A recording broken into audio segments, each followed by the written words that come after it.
এই শোন, একটা সিরিয়াস কথা আছে। তুই আবার সিরিয়াস? এটা তো ব্রেকিং নিউজ। কাল একটা দুঃস্বপ্ন দেখলাম। স্বপ্নে দেখলাম আমার জায়গায় আমার এআই বিয়ে করেছে। হোয়াট? আরে হ্যাঁ, আর আমার বউ বলছে এআই আসল মানুষটার চেয়ে কম কথা বলে। ভাই, ওটা দুঃস্বপ্ন না, ওয়ার্নিং ছিল। আচ্ছা, একবার ভাবতো, এআই যদি বাংলাদেশি হতো, তাহলে ও প্রথমেই প্রশ্ন করত, ভাই কাজটা কি এখনই লাগবে নাকি কাল? আর কাজের মাঝখানে বলতো নেট স্লো।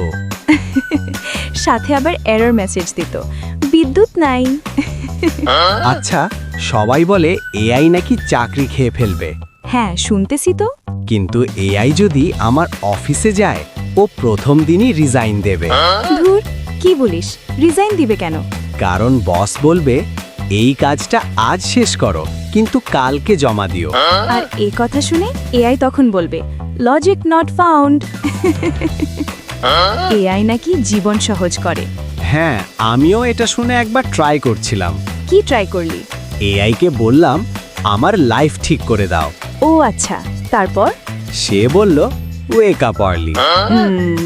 কি আর করা, ওইখানেই আমাদের সম্পর্ক শেষ। এআই আসলে বুঝে নাই যে তুই একটা অলস মানুষ, মোটিভেশনাল স্পিকার না। এআই কিন্তু 24 ঘন্টা কাজ করতে পারে। আর আমরা শুধু 24 ঘন্টাই ভাবি কাল থেকে শুরু করব, কিন্তু কাল আর কখনো আসে না। এআই বলে কনসিস্টেন্সি ইজ দ্য কি। আর আমরা বলি কথা সত্য, যদি আমাদের মুড থাকে। আর এই জন্যই এআই এখনো আমাদের জায়গা নিতে পারেনি। হ্যাঁ, কিন্তু এআই যদি একবার অলস হতে শিখে যায়, তাহলে মানুষ শেষ। শেষ কথা একটাই, এআই যতই স্মার্ট হোক, বাঙালির চালাকি ধরার মতো স্মার্ট এখনো হতে পারেনি। ভিডিওটা যদি তোমাদের হাসিয়ে থাকে, তাহলে একটি লাইক দাও আর সাবস্ক্রাইব করো। না করলে কিন্তু এআই তোমার ওয়াইফাই এর পাসওয়ার্ড ভুলে যাবে। ভালো থাকবে সবাই, দেখা হবে পরের ভিডিওতে।